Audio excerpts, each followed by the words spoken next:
Happy Monday, everybody, and thanks for taking some time to hang out and play video games with me. This week in the Game Lab, I'm using the Force to play Star Wars Arcade for SEGA 32X. But will my limited Force powers be enough to triumph? Or should I just join the dark side? I do hear they have cookies. And where exactly is Admiral Akbar from? If the trench run is so deadly, why fly parallel to it? Wouldn't it be easier to fly directly at the port vertically, like in a dive bomb maneuver? I don't know. I will attempt to answer these questions, but first, if you have a second, please like this video, subscribe to the channel.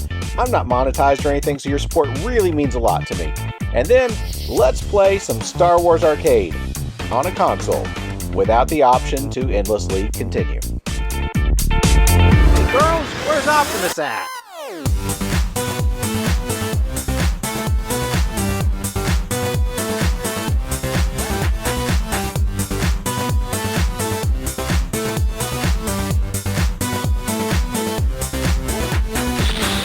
Star Wars Arcade was the fifth most popular arcade game, thank you Wikipedia, to release in 1993. And it isn't surprising because it came from Sega's AM3 studio, also known as Hitmaker. That studio gave us Sega greats like Sega Rally, Virtual On, and Crazy Taxi, hitting arcades on the Model 1 board that gave us Virtua Racing and Virtua Fighter. Star Wars Arcade had a pedigree for success, even before you slapped the Star Wars license on it. This was the reason I pestered the daylights out of my parents for a 32X. There was no way this wasn't going to be the 32X's killer app. Yup, no way. So in 1994, a very happy and spoiled me was stoked to play AM3's AM Sega Interactive. Sega Interactive. Why do I know that studio? What else? Okay, Wikipedia. Oh, come on. The Sonic Spinball devs? You gave Star Wars to the Spinball team? Okay, fine. I'm not going to judge. I'm sure there were other games on their resume. Green Dog. Garfield caught in the act. David Robinson basketball. Eternal Champions. Well, there you go. Eternal Champions. People like that game. I don't, but people do. And it isn't like they had to design Star Wars Arcade from the ground up. It's already designed. This should be as easy as bullseyeing Womp Rats in a T-16 Skyhopper. In Star Wars Arcade, you are, of course, Luke Skywalker, flying missions from the original trilogy of films that are far superior to the sequels that I refuse to acknowledge as canon because they screwed up Luke's character. Arcade is pretty much a redo of Atari Star Wars. You shoot TIE fighters, blow up Death Stars, and avoid enemy fire, rinse, repeat. The original Star Wars wasn't a difficult game, but it was gratifying. You played it because it was fun.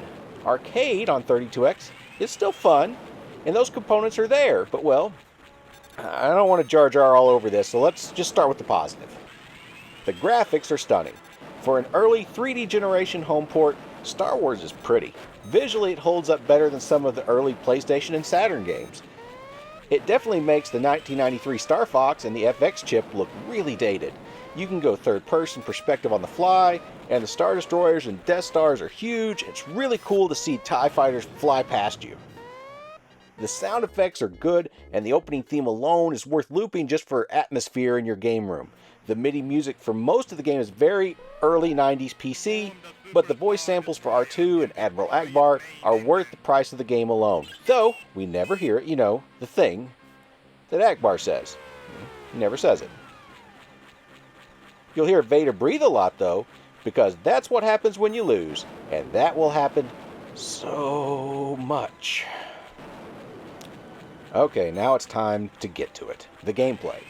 I never thought about frame rate as a kid. We didn't know what that was when the 1983 Star Wars was blowing our minds. We didn't think about frame rate when comparing Mario to Sonic. It was bits and blast processing. The FX chip, the SVP, and the 32X were game changers in what to expect from console games. But even then, game critics weren't using words like frame rate in their critiques. Star Wars was just hard, repetitive, and complicated to control, air quotes. And that is how I've thought about it for years. Even with a 6-button pad, the controls are a bit of a finger stretch, and you'll be holding the controller funny to hit your blaster, photon torpedoes, and control your speed at the same time. The game is repetitive. It probably would be better if it had cut down some of the levels, because longer doesn't equal better, especially when you only have 3 continues. But the big problem here is frame rate. I never had the words to explain why Star Wars for 32X was so freaking hard back then, but now I see it. Frame rate. I always thought the enemy fireballs moved too fast. Maybe. But it was way worse, because by the time you saw them, you had no time to adjust because of frame rate. Also, if you try to dodge the fireballs, you will hit the walls because frame rate. I've seen amazing players beat this game on YouTube, but seeing it happen and understanding the logic and the sequence of what they're doing isn't the same thing. I've never seen a perfect run. Even the folks who beat it are taking hits left and right, and sometimes it seems like luck, even then. I tried this with my kid to see if having a gunner helped, and it did, but we still tap out near the same place. I've had this game since launch, back in '94, and I've never cracked the code on how to get better at it. You know those "if God is your co-pilot, switch seats" bumper stickers? Yeah, that probably applies here. Don't tell me to let go, Obi-Wan. I've tried that. The truth is, the frame rate makes it too hard to be precise in the way that this game calls for. Also, the radar is really unhelpful. You'll lose shields to rear TIE fighters that you can't see quite often, leaving you too short on shields for the trench run. Star Wars 83 was fun and beatable. Star Wars 32X would be better with a more forgiving continue system, so it'd be easier to overlook the brutally difficult frame rate problems. So I hate it, right? No, I love it. Much like the prequel trilogy, or the Star Wars Christmas special, or any part of Star Wars except the sequel trilogy, I still love it. I play this game all the time knowing I will never get any better at it, or have any chance of winning. To love this game is to acknowledge it is flawed, and look at it like a really cool tech demo, or any arcade game you can't beat and just play for points. Is the arcade game better? Yup. Is Atari's arcade game more gratifying? Yup. Will my wife kill me if I sneak the one-up arcade Star Wars cabinet into our house? Yup. So I'll just keep playing this thing. Or, the GameCube port of the Atari game, or the Jaguar port of the Atari game, or the Parker Brothers port of the Atari game back to the Atari 2600. Or, come on, somebody port this game to Switch already, no joke. Every other Star Wars game ever made has been ported to Switch. Just take my money. Final thoughts. The game is fun. It is a not good port of a terrific arcade game, which means it's still okay. Star Wars is one of the cheaper and more common 32X games out there, so if you've already jumped down the 32X rabbit hole, this and Virtual Racing are a couple of great best places to start for very little money. Much like the Super Nintendo Super Star Wars series, we have to accept that very good Star Wars gaming concepts are often held back by stupid levels of difficulty. Let's be honest, this won't be the dumbest Star Wars branded thing you have ever bought. So anyway, I hope you enjoyed this video, and no matter what your questions are about toys, the universe, everything, remember, the answer is always to have fun, and let the Wookiee win.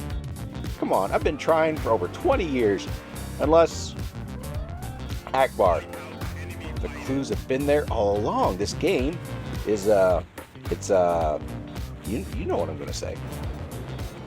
I really do appreciate you spending time with me. If you want to help me do more, please like and subscribe, share on your social media stuff so I can grow the channel, take over the world, beat Star Wars, stuff. Until next time, everybody.